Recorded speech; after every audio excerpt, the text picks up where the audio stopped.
अभी हम बात करने जा रहे हैं पी टेस्ट सीरीज की। बहुत ही हास्यास्पद बात है कि हम लोग बिना सीक्वेंस पढ़े सीरीज पढ़ रहे हैं, और बिना सीक्वेंस के सीरीज कैसे पढ़ी जाती है मुझे नहीं मालूम। क्योंकि असलियत में जो सीरीज बनती है, मान लीजिए मैं कोई एन टर्म ले रहा हूँ, तो 1 2 3 4 5 यही तो एन टर्म्स होंगे ना। जब मैं बोलता हूँ कि ये एन टर्म्स किसी एक विशेष क्रम में है, क्योंकि देखिए ये एन के क्रम में है, तो ये क्या होंगे? सीक्वेंस है। ये क्या है? सीक्वेंस, क्योंकि एक सीक्वेंस फॉलो कर रहे हैं, एक क्रम को फॉलो कर रहे हैं। पर जब मैं कहता हूँ समेशन ऑफ एन निकालो, समेशन ऑफ एन मतलब कि 1 + 2 + 3 + 4 + 5, तो ये बन जाती है सीरीज।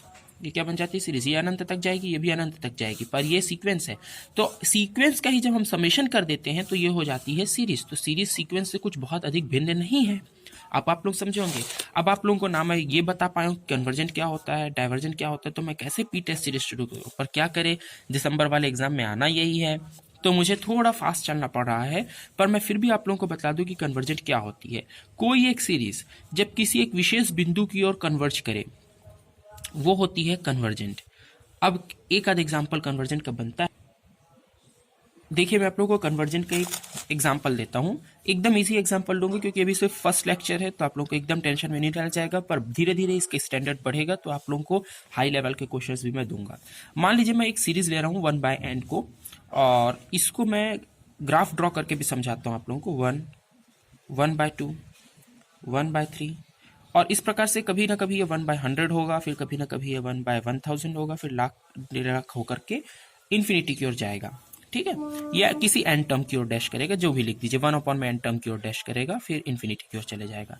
अब ध्यान से देखिए कि ये कन्वर्ज कर रहा है या डाइवर्ज कर रहा है, इसको कैसे समझे बिना कुछ निकाले ना। अभी हम कोई सीरीज टेस्ट नहीं लगाएंगे, कोई डीएलएम्बर test, P test series, conversion test, कुछ भी नहीं लगाना है। सिर्फ बताना है देख के कि ये कन्वर्ज कर रहा है या नहीं।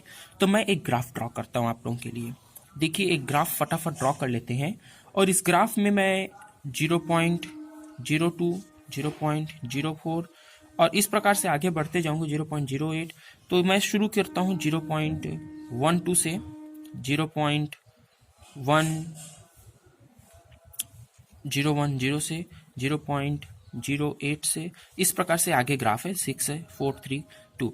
अब ये क्या हो रहा है कि देखिए हमारा जो ग्राफ है वो कैसे बढ़ रहा है, और इधर है 200 400 600 800 1000, ये 1000 तक लिए है ना अपन, फिर ये और भी आगे होगा, पर हमने ग्राफ में तो इतना ही दिखा रहे हैं।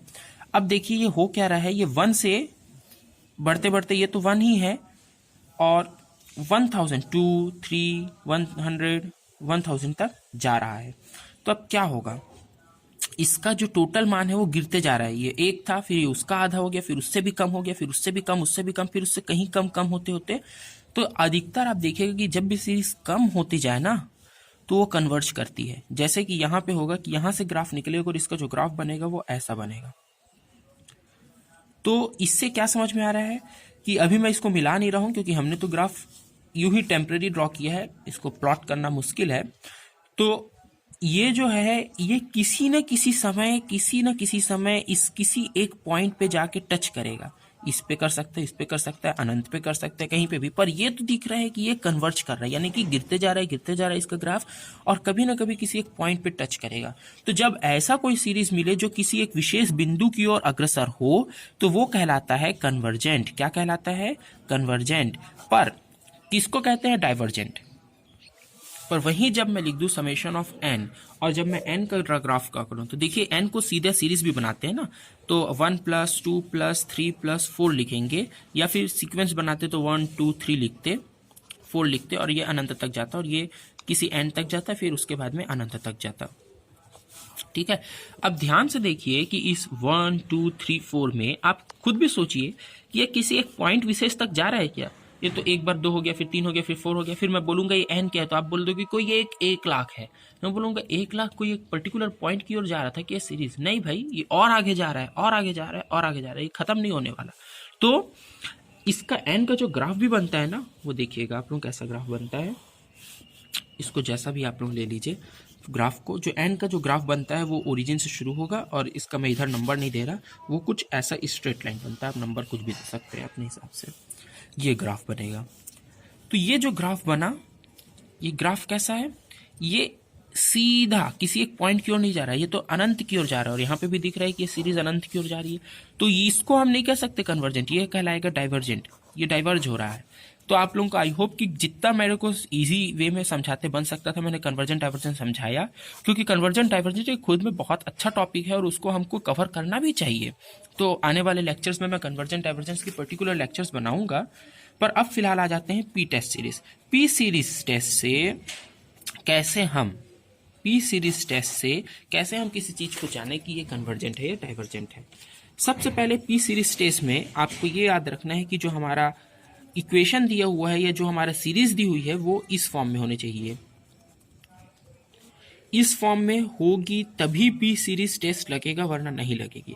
अब आप लोग क्या होते हैं कि कई बार क्वेश्चंस दिया होता है, आप लोग उसको देखते ही रह जाते हैं या कोई भी आलतू फालतू टेस्ट लगा देते हैं किसी भी क्वेश्चन में।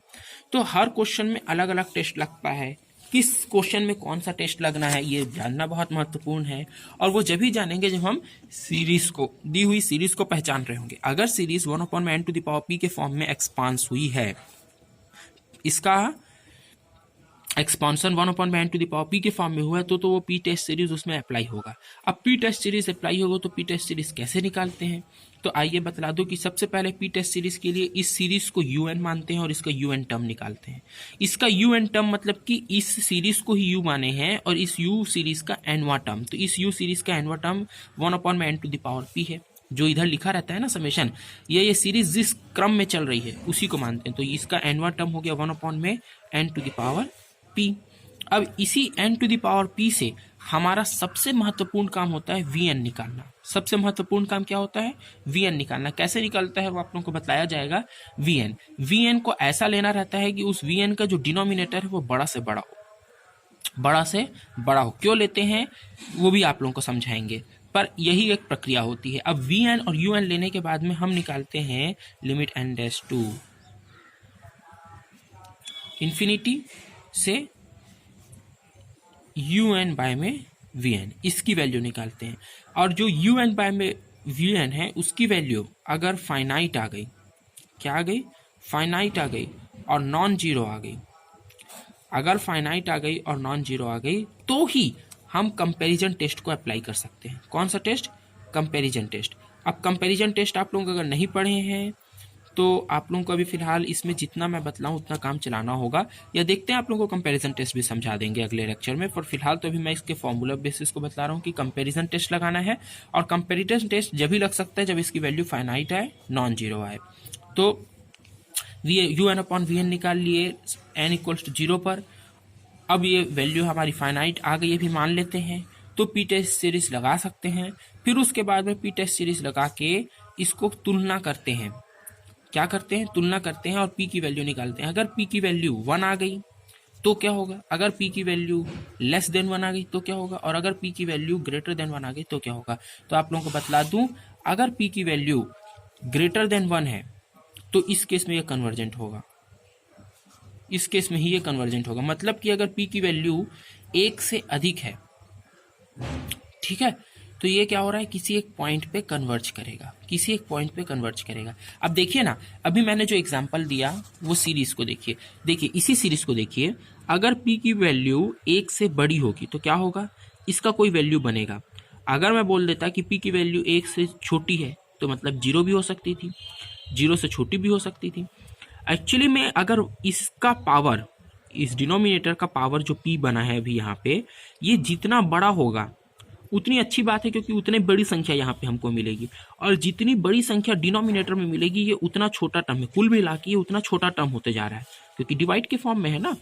तो छोटे टर्म की ओर अगर अग्रसर होगा, इसके बाद और छोटा, इसके बाद और छोटा, इसके बाद और छोटा, इसके बाद और छोटा, इसके बाद और छोटा, तो होगा क्या, ये किसी एक पॉइंट की ओर कन्वर्ज करेगा। तो फिर इसका ग्राफ ऐसे ना बन के जो पहला वाला हमारा ग्राफ बना था ऐसा बनेगा। क्यों, क्योंकि देखिए ये छोटे छोटे छोटे और छोटे की ओर कन्वर्ज कर रहा है, तो ये तो इससे और तेज गति से कन्वर्ज करेगा ना। अगर n = ग्रेटर देन 1 है तो फिर ये कन्वर्जेंट है। अब p के वैल्यू अगर 1 से छोटा है तो फिर, और p का वैल्यू अगर 1 है तो भी दोनों कंडीशन पे ये क्या हो जाता है, डाइवर्जेंट हो जाता है। क्या हो जाता है, डाइवर्जेंट हो जाता है। ठीक है। तो हालांकि ये ऐसा मैंने सिर्फ समझाने के लिए कि ऐसा कोई रूल नहीं है ना, पर आप लोगों को कन्वर्जेंट डाइवर्जेंट आप लोगों को समझाना जरूरी था। अब देखिए इसके बाद में नेक्स्ट वीडियो लॉन्ग हो रहा है, तो मैं एक छोटा सा वीडियो आप लोगों के लिए शुरुआती डाल दिया हूँ। इसके बाद मैं पूरे डिटेल में पी टेस्ट सीरीज भी समझाऊंगा, पी टेस्ट सीरीज का प्रूफ भी दूंगा और बहुत सारे क्वेश्चंस बनाएंगे।